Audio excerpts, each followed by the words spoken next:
Nós vamos abrir a Escritura Sagrada no Evangelho de Mateus, capítulo de número 6.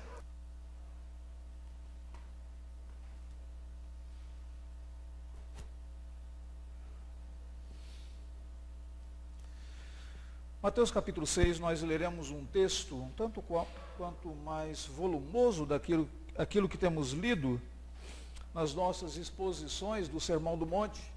Já estamos, de fato, caminhando para a conclusão dessa série de estudos no Sermão do Monte. Do versículo de número 19 até o versículo de número 34, diz assim o texto bíblico: Não acumuleis para vós outros tesouros sobre a terra, onde a traça e a ferrugem corroem, e onde ladrões escavam e roubam.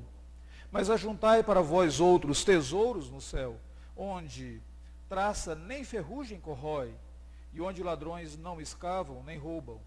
Porque onde está o teu tesouro, aí estará também o teu coração. São os olhos a lâmpada do corpo. Se os teus olhos forem bons, todo o teu corpo será luminoso. Se, porém, os teus olhos forem maus, todo o teu corpo estará em trevas.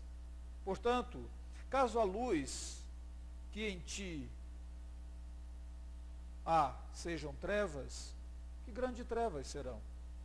Ninguém pode servir a dois senhores, porque ou há de aborrecer-se de um e amar ao outro, ou se devotará a um e desprezará o outro. Não podeis servir a Deus e às riquezas.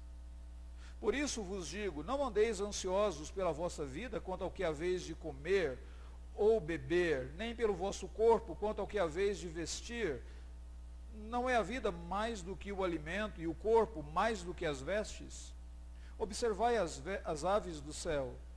Não semeiam, não colhem, nem ajuntam em celeiros. Contudo, o vosso Pai Celeste as sustenta. Porventura não valeis vós muito mais do que as aves? Qual de vós, por ansioso que esteja, pode acrescentar um côvado ao curso de sua vida? E por que andais ansiosos quanto ao vestuário? Considerai como crescem os lírios do campo.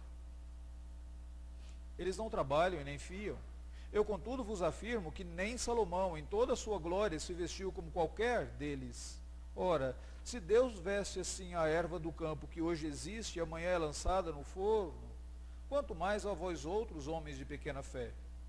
Portanto, não vos inquieteis, dizendo, que comeremos, que beberemos, ou com que nos vestiremos? Porque os gentios é que se preocupam com todas essas coisas, pois o vosso Pai Celeste sabe que necessitais de todas elas. Buscai, pois, em primeiro lugar o seu reino e a sua justiça, e todas estas coisas vos serão acrescentadas.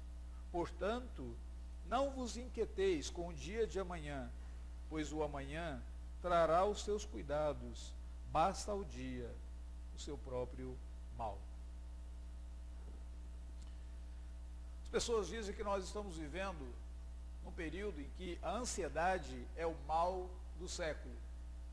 Mas se Jesus, nesse texto, já havia falado sobre a ansiedade, e Jesus estava no primeiro século, a ansiedade era o mal já naquele primeiro século. Então, essa frase de que a ansiedade é o mal do século, ela parece não ser apropriada. Talvez o mais correto seria dizer que a ansiedade é o mal dos séculos, porque ao longo dos séculos as pessoas têm estado ansiosas e elas não sabem como lidar com a ansiedade. A ansiedade, ela afeta todo o nosso corpo. Ela pode nos trazer alguns problemas físicos. Ela pode contribuir para o desenvolvimento de algumas enfermidades em nós que nem sempre atentamos para isso. Algumas dores de cabeça, elas podem ser provocadas pela ansiedade, descontrole nesta área. Úlceras. Diante da ansiedade, a sua mão, ela começa a transpirar. O batimento do seu coração, ele acelera. A sua garganta fica seca. E todo o seu corpo é afetado pelo descontrole nesta área. Suas emoções ficam também alteradas. totalmente descontroladas. Muitas vezes é difícil você manter uma linha de raciocínio quando você está ansioso. Algumas pessoas, quando elas têm que falar em público, elas simplesmente não conseguem manter essa linha de raciocínio devido à ansiedade que toma conta do coração e domina completamente. A ansiedade afeta os nossos relacionamentos. Nós nos tornamos mais exigentes, nos tornamos mais irritadiços. Nós temos a nossa paciência, ela diminui cada vez mais e mais. Isso acaba afetando a maneira como nós nos relacionamos com as pessoas. Jesus parece ter observado e entendido ser a ansiedade um problema tão sério, mas tão sério, que ele abordou esse assunto aqui no texto que nós acabamos de ler. Observe, por favor, no versículo de número 19, quando ele diz, não andeis ansiosos. Depois, no versículo de número 27, quando ele diz, qual de vós, por ansioso que esteja? Versículo de número 28, novamente, por que andais ansiosos? O versículo de número 31, ele fala, não vos inquieteis. Versículo de número 34, de novo, vem a mesma expressão, não vos inquieteis, que é um sinônimo para esse indivíduo que se deixa dominar pela ansiedade. Em outras palavras, o que Jesus está falando aqui é justamente sobre a ansiedade. De onde ela vem? Como que ela pode ser controlada? O que Jesus ensina nesse sentido sobre esse mal que afeta a mim e a você? Eu gostaria que você observasse duas coisas antes de nós analisarmos o texto. Em primeiro lugar, Jesus não diz, não sintam ansiedade. Seria praticamente impossível, vivendo em um mundo caído e se relacionando com pessoas caídas, eu e você não termos momentos na nossa vida no qual a ansiedade nos assola, toma conta de nós. Mas Jesus é cuidadoso ao dizer, não andeis ansiosos. Ou seja, que a ansiedade não seja o seu estilo de vida, que ela não caracterize a sua jornada, que ela não caracterize a sua caminhada. Em outras palavras, o que Jesus está dizendo aqui é, não se deixe dominar por ela.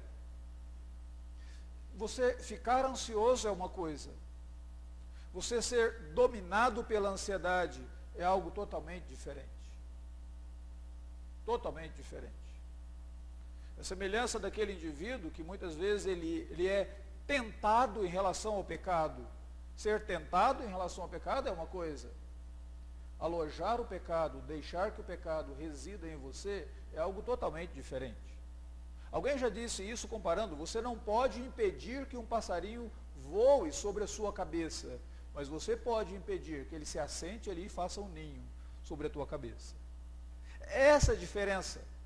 Não é que Jesus esteja dizendo, não sintam ansiedade na vida de vocês, mas não andeis ansiosos, não se deixem dominar por ela. E para você não se deixar dominar por ela, você precisa saber de onde ela vem. E como Jesus propõe que eu e você lidemos com ela. Então vamos observar o texto nesse sentido.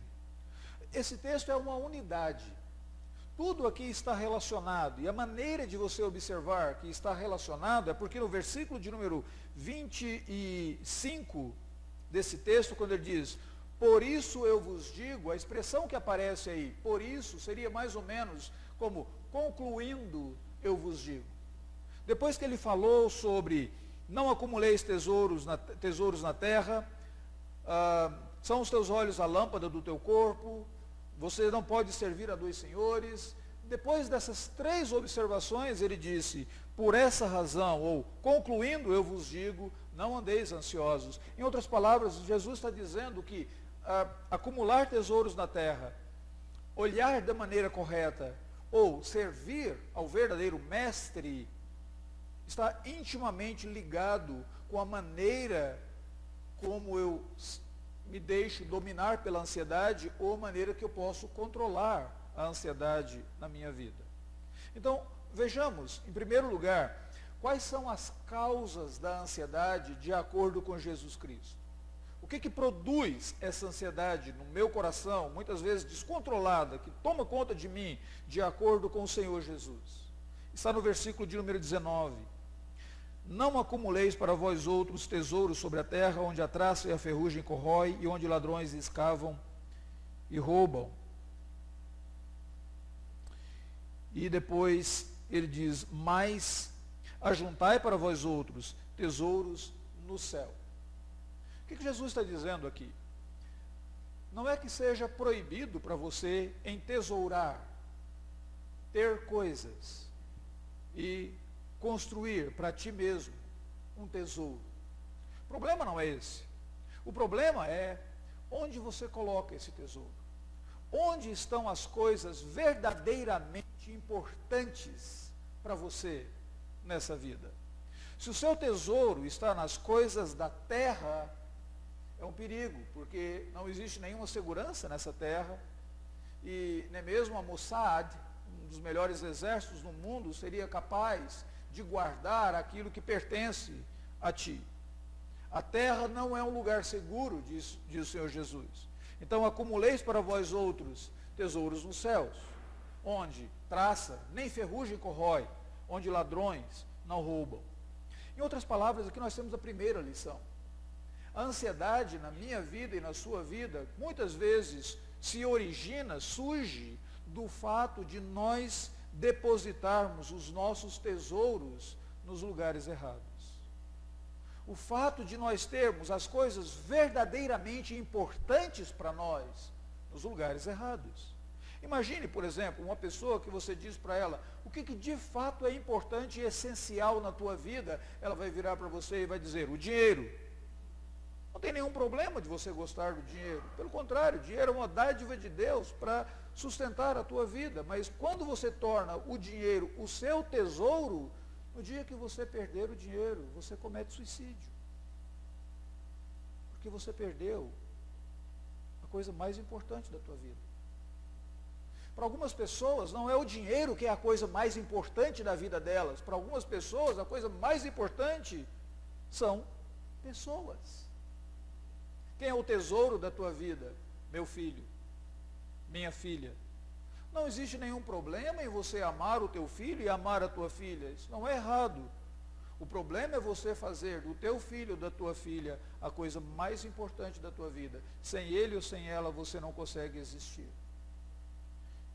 E se acontece algo com teu filho e tua filha? Nós vivemos na terra e a vida na terra ela é insegura. Uma bactéria, um vírus, uma enfermidade, um acidente pode tirar a vida do filho e da filha. Sua vida acabou por isso. Seu tesouro foi tomado. A coisa mais importante da tua vida foi tomada. Entenda, o problema não é você amar, mas tornar essas coisas o mais importante da tua vida. Eu sei que nos relacionamentos românticos e amorosos, muitas vezes o homem, o marido, o namorado, vira para a namorada e diz, você é a coisa mais importante que existe na minha vida, eu não consigo viver sem ti. Para romantismo isso funciona. Na prática, não. Porque na prática, a partir do momento que a minha pessoa amada, a pessoa amada por mim, é a pessoa mais importante da minha vida, eu tornei essa pessoa o meu Deus. Eu tornei essa pessoa a coisa mais importante da existência. Se por alguma razão eu perco essa pessoa, eu perdi a vida, eu deixei de existir. Jesus está dizendo que uma das razões da ansiedade é quando nós colocamos os nossos tesouros no lugar errado. No mundo não existe proteção para o nosso tesouro. O lugar apropriado para você entesourar as coisas é no céu.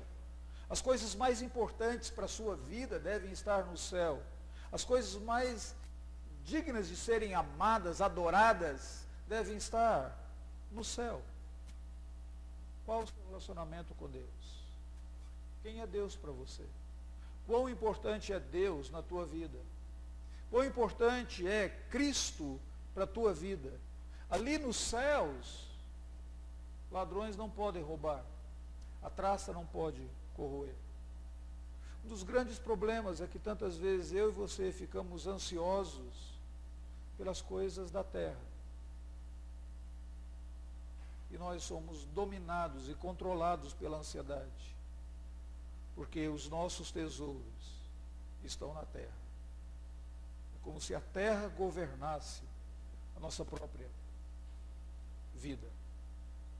Já observaram algumas pessoas que parece que quando tudo está bem na vida delas, elas amam a Deus. Quando tem algum problema, uma enfermidade, quando perdem um trabalho, quando tem uma crise no relacionamento, elas questionam Deus. Onde está o teu tesouro? Essa é a primeira coisa.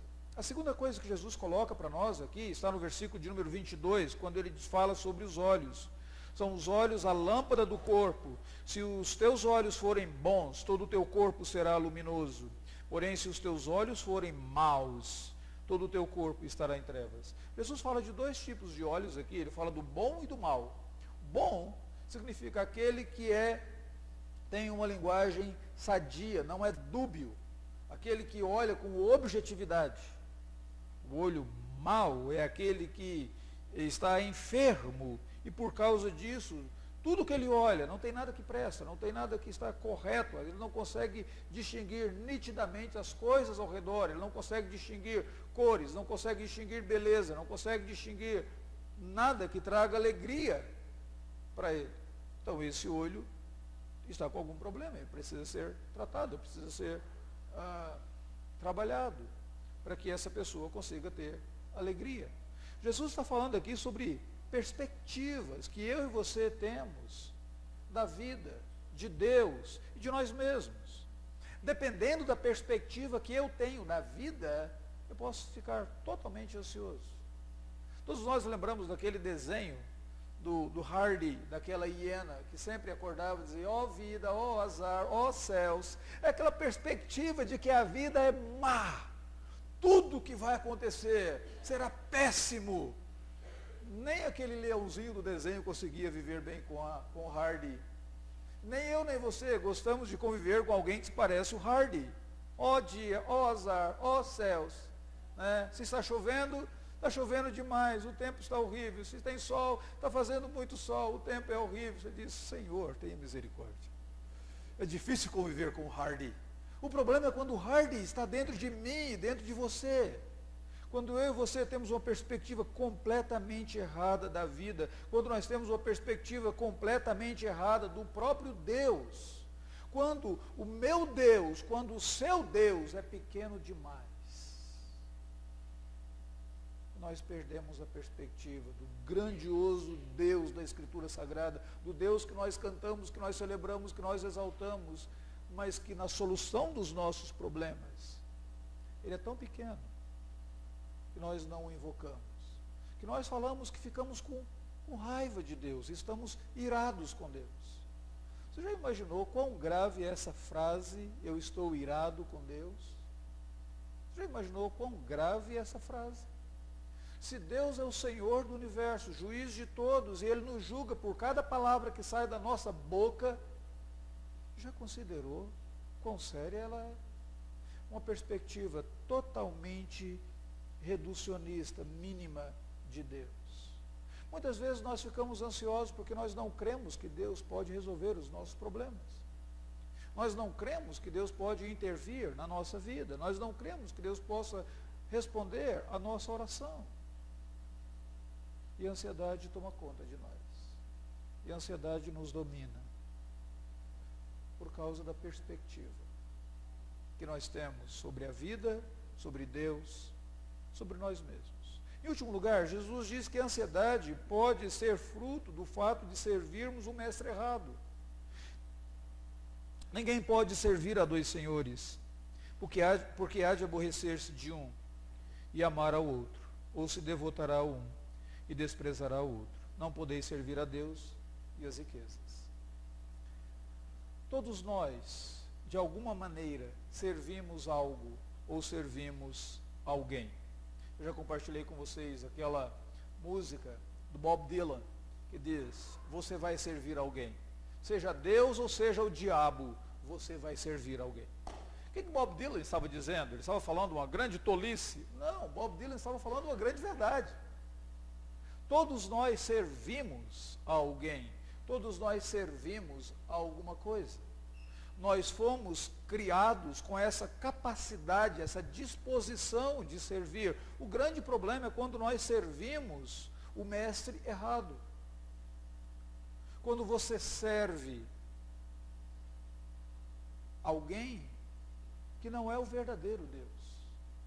Tem algumas pessoas que elas vivem pela aceitação dos outros. Ela quer que as pessoas a aceitem, que as pessoas a recebam. Então ela faz tudo para que as pessoas olhem para ela e vejam que ela é uma pessoa muito legal.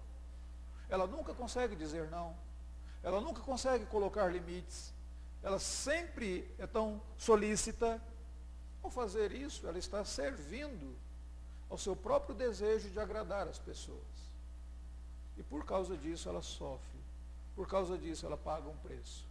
Tem algumas pessoas que servem aos prazeres, à alegria. Então, para ter prazer, para ter alegria, para ter uma satisfação nesse mundo, ela se inclina, ela adora, ela se prostra e ela se submete a todos os prazeres do mundo. E ela paga um alto preço por isso. E as pessoas ao redor pagam um alto preço por isso. Você vai servir alguém. Seja Deus, seja o diabo. Você vai servir alguém. Jesus diz assim, que a ansiedade muitas vezes vem para mim e para você, pelo fato de servirmos ao mestre errado. Ninguém pode servir a dois senhores. E aqui ele diz assim, não podeis servir a Deus e às riquezas. Riqueza, a palavra que aparece aqui no original para riqueza é mamon, que era considerado o Deus das riquezas, adorado pelos romanos e os gregos. Jesus estava dizendo, você não pode servir a Deus e aos ídolos. Você não pode servir a Deus e a alguma outra coisa que muitas vezes você faz na sua vida, que tem a função de Deus, o seu Deus funcional. Todas as vezes que você faz isso, você vai ficar ansioso. Imagine a jovem que quer ser modelo, e ela tem um padrão para cumprir. Esses dias atrás, nós estávamos retornando para casa de uma viagem, conosco estavam meu cunhado, minha cunhada e uma sobrinha. E ela deu uma olhada numa propaganda próxima à rodovia, e ela disse assim para a mãe dela, mamãe, por que os modelos têm que ser todas magrinhas? A mãe dela diz, não sei, filha, deve ter um padrão para isso, não é? E de fato tem um padrão para isso. E quando esses modelos vivem para expressar essa beleza, e elas acham que elas não estão mais tão magrinhas, elas começam a ingerir comida, e depois elas começam, de alguma maneira, com o dedo, tomar algumas substâncias para poder vomitar essa comida. Ela vive para servir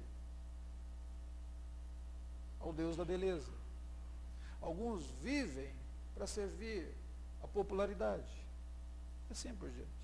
Outros vivem para o alvo é o sucesso profissional. E elas adoram o trabalho. Elas adoram receber o prêmio profissional do ano. Mas esse é o alvo da vida delas. Não é servir a Deus. Não é agradar o Senhor. Esse é o alvo. Essas coisas geram ansiedade, porque quando isso não acontece, ou se por alguma razão, quando não ocorre, elas entram em pânico. Poucos dias conversava com um ex-jogador de basquete, jogador profissional de basquete. Ele dizia que todas as vezes que chegava um novo jogador no time, o coração dele começava a ficar tomado pela ansiedade. Ele dizia, será que ele vai fazer mais pontos do que eu nessa temporada? Será que ele vai tomar o meu lugar? Ele é mais jovem do que eu, ele tem mais agilidade do que eu já estou 1 ano mais velho do que o ano passado, eu vou ter que trabalhar mais, Ele dizia, aquilo o atormentava, chegava a um determinado ponto em que ele não conseguia mais ter alegria na vida. Se o seu alvo é obter aquela medalha, tudo que cruzar no caminho vai se tornar inimigo e razão para a sua ansiedade. Como que nós podemos controlar? Essas são as causas, essas são as raízes. Qual que é? Jesus levanta o diagnóstico, agora vem o remédio que Jesus nos dá. Está aqui do versículo de número 25 em diante, ele fala de 4 coisas rápidas para nós, na pedagogia dele. Primeiro, considerem a vida como um todo. Não é a vida mais do que alimento e o corpo mais do que as vestes? Que é a vossa vida? Não tentem de alguma maneira, olhar para a vida apenas uma perspectiva de particularidades. Se eu não tiver alimento, eu fico ansioso. Se eu não tiver vestes, eu fico ansioso. Se eu não obtiver aquele sucesso, eu fico ansioso. Se eu não tiver aquela promoção, eu vou ficar ansioso. Olhe para a vida como um todo. O que é a vossa vida? Como que Deus, de fato, cuida da vida? Jesus está dizendo que por mais ansioso que eu e você estejamos, nós não podemos acrescentar nem um fio de cabelo. A vida é dom de Deus, a vida é uma dádiva de Deus, e nós deveríamos olhar para ela como um todo. A partir do momento que você começa a priorizar pequenas partes da vida e elevar essas pequenas partes da vida como se fosse o verdadeiro fundamento da sua existência, você será tomado pela ansiedade. Dinheiro é uma parte pequena da vida. Sucesso é uma pequena parte da vida. Beleza é uma pequena parte da vida. Considere a vida como um todo, ao invés de você ter uma visão parcial da mesma. Em segundo lugar, Jesus diz, considere a natureza da vida, versículo de número 27. Qual de vós, por ansioso que esteja, pode acrescentar um côvado ao curso da sua vida? A natureza da vida é que vida não é uma coisa que você produz, é algo que você recebe. Deus é o autor da vida, eu e você somos apenas mordomos disso que Deus nos deu, e nós teremos que prestar contas àquele que é o autor da vida, e teremos que dizer para Ele o que nós fizemos da vida que Ele nos deu. Nós a desfrutamos de maneira correta? Tem uma terminologia muito engraçada, nós falamos assim, o tempo é a gente que faz. Já viram essa expressão? Não é uma coisa mais mentirosa do que isso. Você não consegue produzir um segundo a mais. E em qualquer tempo que você desperdiçar à noite, você nunca mais vai recuperar. Tempo foi concedido a mim e a você para sermos bons mordomos dele. Uma noite sem dormir que você passa, você nunca mais vai recuperar essa noite. O tempo perdido, você nunca mais vai recuperá-lo. Eu costumo muitas vezes, em aconselhamento de casais, conversar com alguns casais e perguntar mais ou menos o seguinte, por que vocês estão brigando? Ah, nós estamos brigando por isso, por isso, por isso, por isso, por isso, por isso, por isso. Há quanto tempo vocês estão discutindo? Há uma semana perdida.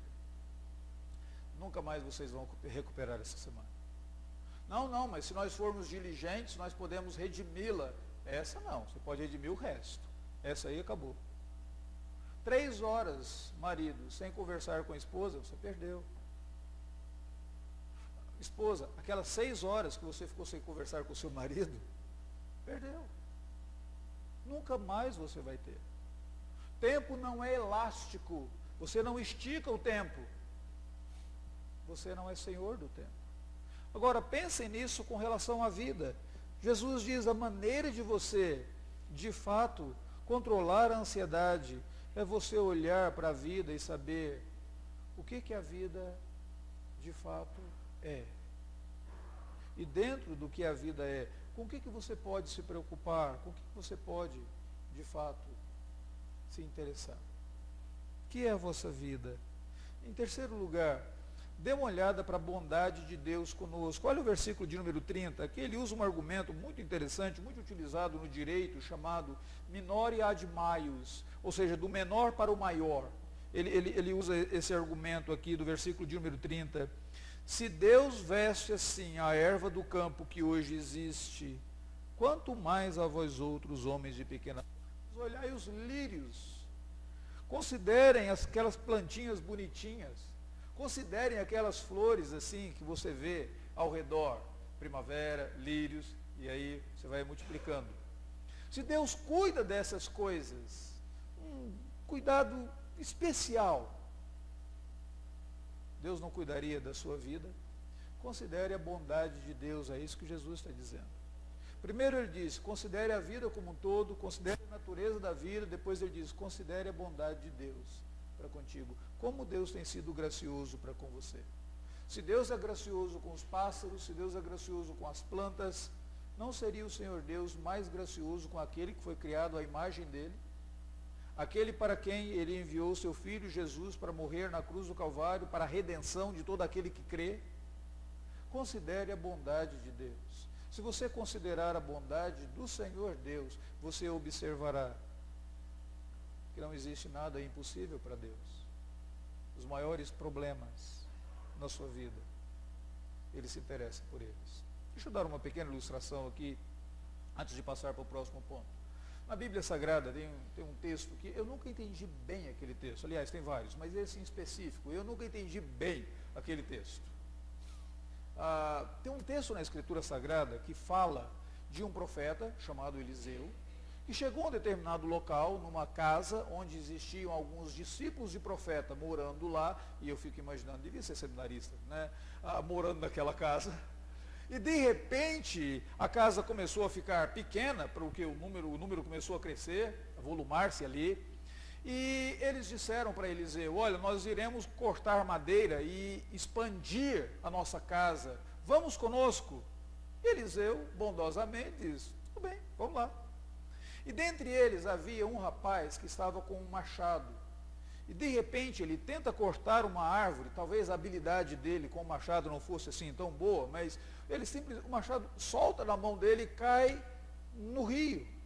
E o machado afunda. E o rapaz vira e diz assim, ai meu senhor, porque era emprestado.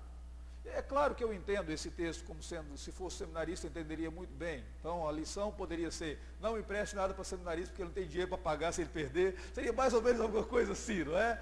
Mas o texto não está falando disso, essa não é a lição principal do texto.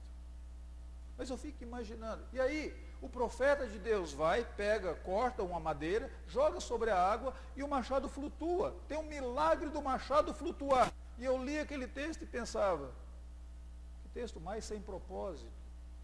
O que esse texto está fazendo na Bíblia Sagrada? Por que alguém ia fazer o milagre de um machado flutuar? Qual que é a importância disso? Eu não vejo, esse texto poderia ser deixado de lado, porque que Deus, na sua soberania, na sua graça, inspirou para que escrevesse isso. Até o dia que eu comecei a observar no capítulo anterior e os versículos posteriores àquele texto. No capítulo anterior, falava sobre a cura de Naamã, um leproso, um grande oficial da Síria, que foi curado pelo profeta Eliseu. No capítulo posterior, falava sobre todas as vezes que a Síria tentava fazer guerras contra Israel, como que Deus intervinha por meio do profeta Eliseu, e o povo e os sírios não matavam os israelitas. Em outras palavras, Deus está dando para mim e para você uma chave ali para entendermos que o Senhor Deus interfere nos grandes negócios das nações. O general poderoso, Naamã, e a Síria, potencial de guerra, não conseguia vencer os israelitas. Deus cuida das grandes coisas, grandes problemas, grandes nações. Ele controla todas elas. Mas no sanduíche tinha esse texto de um machado que flutua. Uma coisa aparentemente sem importância, exceto para aquele jovem discípulo de profeta, que pegou o machado emprestado. A lição é que o mesmo Deus que se importa com as grandes coisas na minha vida e na sua vida, também se importa por aquelas que parecem ser insignificantes, que parecem não ter uma importância tão grande no espectro das nações, mas é importante para um, é importante para outro, é importante.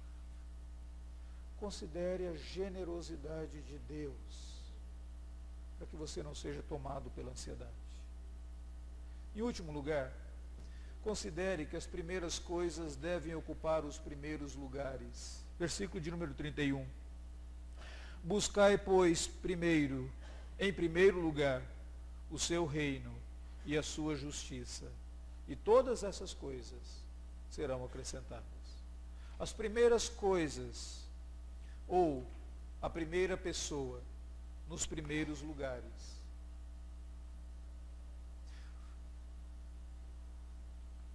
Quando nós montamos quebra-cabeça, a chave de montar o quebra-cabeça é encontrar as peças dos cantos, aquelas 4 pecinhas.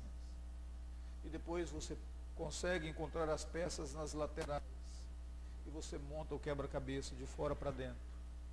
Mas quando você pega a peça errada, e quando você tenta montar um quebra-cabeças com a peça errada, aquilo de fato será um verdadeiro quebra-cabeças para você. O problema é que a peça principal da existência minha e tua é Deus. A Bíblia começa, o primeiro versículo da Bíblia é: no princípio, Deus criou os céus e a terra. Aquilo não é apenas o primeiro versículo da Bíblia, aquilo era uma chave que Deus está dando para que eu e você interpretemos corretamente a vida, para que eu e você vivamos corretamente. A primeira pessoa, nos primeiros lugares, no cerne da nossa existência, Deus. Se Deus for a primeira peça na tua vida, no centro da tua existência, todas as coisas serão acrescentadas. Se Deus for marginalizado na tua existência, sua vida será dominada pela ansiedade. Então, nesse texto, Jesus nos fala sobre algumas causas da ansiedade, sobre a maneira de lidar com elas. Onde está o teu tesouro? A quem que você serve? Qual que é a perspectiva que você tem da vida? O que que faz o seu coração pulsar? O que que te empolga? O que que te motiva?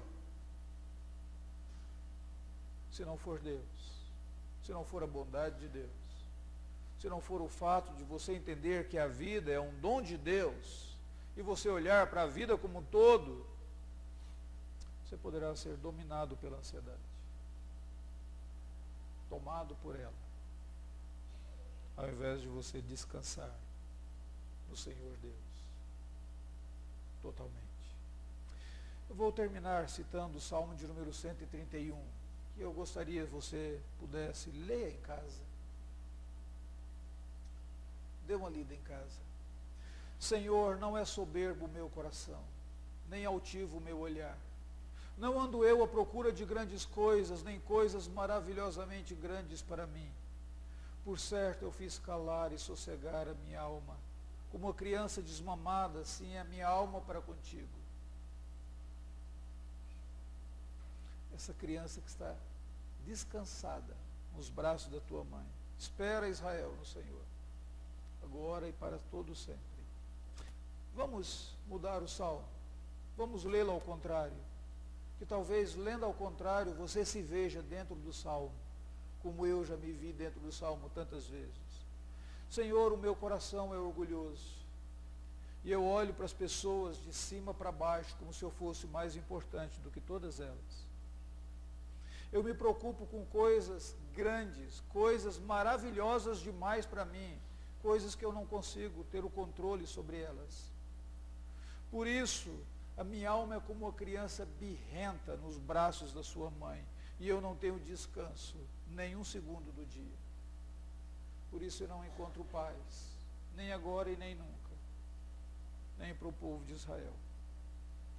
Quantas vezes eu e você estamos assim, como uma criança birrenta, nós somos tomados pela ansiedade, e não aprendemos a descansar em Deus.